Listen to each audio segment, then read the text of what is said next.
हर हर महादेव। 1 ରୁ 9 पर्यंत गोटे संख्या बाछंतु। महादेव कृपार जानतु आपण मनरे एते कष्ट कहीं। आखि बंद करंतु, महादेव को स्मरण करंतु एवं 1 ରୁ 9 मध्य गोटे संख्या बाछंतु। देखंतु शिव प्रश्न चक्र आपण भाग्य विषय कौन संकेत देउछि। आपण एक संख्या बाछिछंती। शिव प्रश्न चक्र अनुसार एक संख्या मुख स्थान को सूचित करे, जहाको शुभ मना जाए। मन दुखर कारण आपणक मनरे थिबा कौनसी इच्छा किंबा काम विलंब हेबारु चिंता जन्म नेउछि। परिवार, धन किंबा भविष्यत संबंधी अधिक चिंता मन को भारी कर देउछि।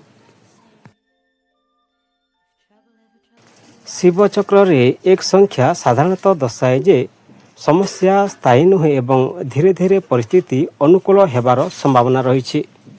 पारंपरिक उपाय सोमवार किंबा प्रतिदिन भगवान शिवଙ୍କ स्मरण करंतु। जप करने को शुभ मना जाए।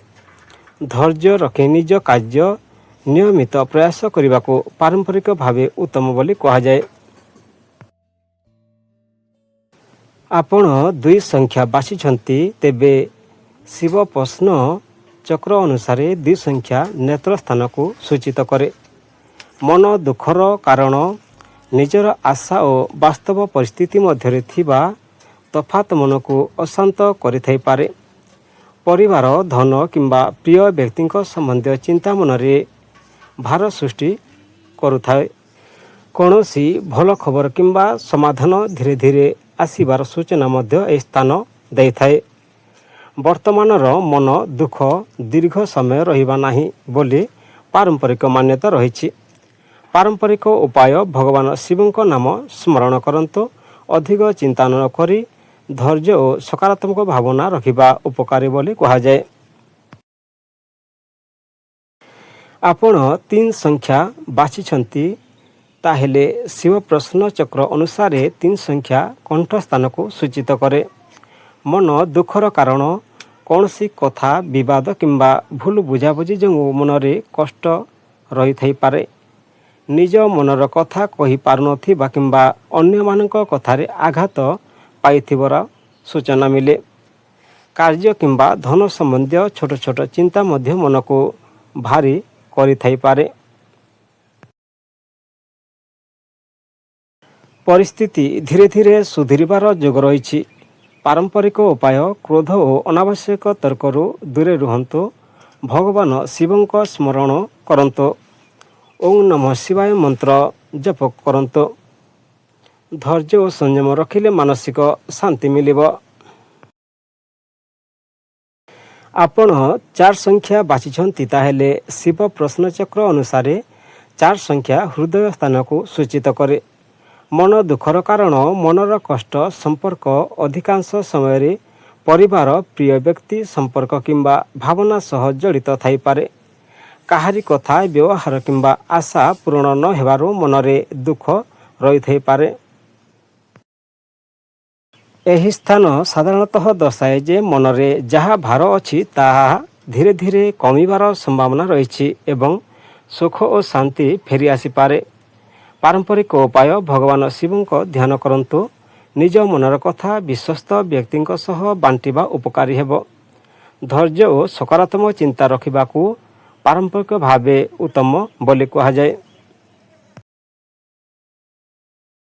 आपण 5 संख्या बाछिछंती, ताहेले शिव प्रश्न चक्र अनुसार 5 संख्या नाभि स्थान को सूचित करे।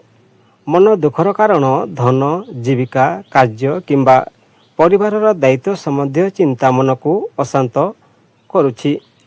इच्छा अनुजाई फल न मिलिबा किंबा भविष्यत को नहीं चिंता थई पारे। एही स्थान साधारणतः सूचना दे थाए जे परिश्रम और धैर्य सहित परिस्थिति रे धीरे धीरे उन्नति दिग को जाई पारे। आर्थिक किंबा कार्य संबंधी शुभ सुयोग आगको आसीबार संभावना मध्य मना जाए। पारंपरिक उपाय भगवान शिव को स्मरण करंतु। धैर्य रखी निज काम नियमित प्रयास करने को पारंपरिक भावे उत्तम बोली कहा जाए। ଆପଣ 6 ସଂଖ୍ୟା ବାଛିଛନ୍ତି, ତାହେଲେ ଶିବ ପ୍ରଶ୍ନଚକ୍ର ଅନୁସାରେ 6 ସଂଖ୍ୟା ଗୃହ ସ୍ଥାନକୁ ସୂଚିତ କରେ, ଯାହାକୁ ସାଧାରଣତଃ ସାବଧାନତା ଓ ଅନ୍ତର୍ନିହିତ ଚିନ୍ତାର ସଂକେତ ବୋଲି ମନାଯାଏ। ମନ ଦୁଃଖର କାରଣ। ମନର କଷ୍ଟର ମୂଳ କାରଣ କୌଣସି ଗୁପ୍ତ ଚିନ୍ତା, ଅନିଶ୍ଚିତତା କିମ୍ବା ଭୟ ହୋଇପାରେ। ପରିବାର, ଧନ କିମ୍ବା ସମ୍ପର୍କକୁ ନେଇ ମନରେ ଦବି ରହିଥିବା ଚିନ୍ତା ଥାଇପାରେ। ଛୋଟ ବାଧା କିମ୍ବା ବିଳମ୍ବ ଯୋଗୁଁ ମନ ଅଶାନ୍ତ ହେଉଥାଇପାରେ। ଏହି ସ୍ଥିତି ସ୍ଥାୟୀ ନୁହେଁ। ଧୈର୍ଯ୍ୟ ଓ ସଠିକ୍ ପ୍ରୟାସରେ ପରିସ୍ଥିତି ଧୀରେ ଧୀରେ ସୁଧାରିପାରେ ବୋଲି ପାରମ୍ପରିକ ମାନ୍ୟତା ରହିଛି। ପାରମ୍ପରିକ ଉପାୟ। ତଡ଼ପଡ଼ରେ ବଡ଼ ନିଷ୍ପତ୍ତି ନ ନେବା ଭଲ। ମନର କଥା ବିଶ୍ୱସ୍ତ ବ୍ୟକ୍ତିଙ୍କ ସହ ଭାଗ କରିବା ମାନସିକ ଶାନ୍ତି ଦେଇପାରେ। ଆପଣ 7 ସଂଖ୍ୟା ବାଛିଛନ୍ତି, ତାହେଲେ ଶିବ ପ୍ରଶ୍ନ ଚକ୍ର ଅନୁସାରେ 7 ସଂଖ୍ୟା ଜାନୁ ସ୍ଥାନକୁ ସୂଚିତ କରେ। ମନ ଦୁଃଖର କାରଣ। କୌଣସି କାମରେ ବାରମ୍ବାର ବିଳମ୍ବ କିମ୍ବା ବାଧା ଆସିବାରୁ ମନ ଅଶାନ୍ତ ହୋଇଥାଏ। ପରିଶ୍ରମ ଅନୁସାରେ ଫଳ ନ ମିଳିବାର ଅନୁକୂଳ ମନରେ ଦୁଃଖ ସୃଷ୍ଟି କରିଥାଇପାରେ।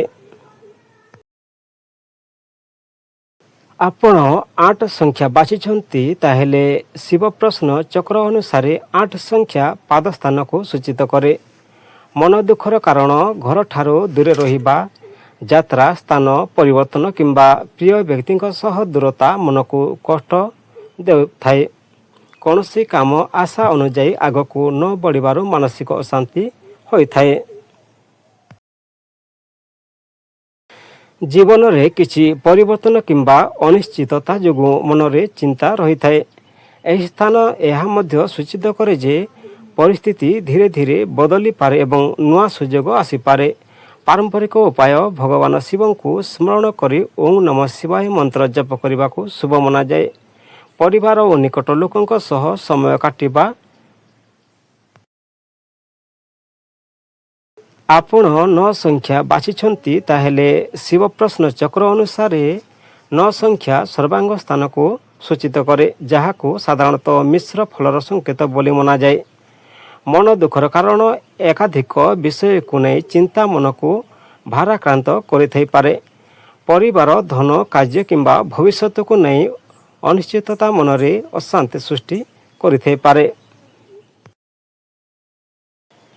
ଭଲ ଏବଂ କଷ୍ଟଦାୟକ ଅନୁଭବ ଏକା ସାଥିରେ ଥିବାରୁ ମନ ସ୍ଥିର ରହିବାରୁ ନଥାଏ। ଏହି ସ୍ଥାନ ସୂଚନା ଦେଇଥାଏ ଯେ ପରିସ୍ଥିତି ଧୀରେ ଧୀରେ ସନ୍ତୁଳିତ ହେବାର ସମ୍ଭାବନା ରହିଛି। ପାରମ୍ପରିକ ଉପାୟ। ଭଗବାନ ଶିବଙ୍କ ସ୍ମରଣ କରନ୍ତୁ। ଓଁ ନମଃ ଶିବାୟ ମନ୍ତ୍ର ଜପ କରିବାକୁ ଶୁଭ ମନାଯାଏ। ତଡ଼ପଡ଼ରେ ନିଷ୍ପତ୍ତି ନ ନେଲେ ଧୈର୍ଯ୍ୟ ରଖିବା ଭଲ ହେବ। ଭିଡ଼ିଓକୁ ଶେଷ ପର୍ଯ୍ୟନ୍ତ ଦେଖିଥିବାରୁ ଧନ୍ୟବାଦ। ହର ହର ମହାଦେବ। ବନ୍ଦେ ମାତରମ୍।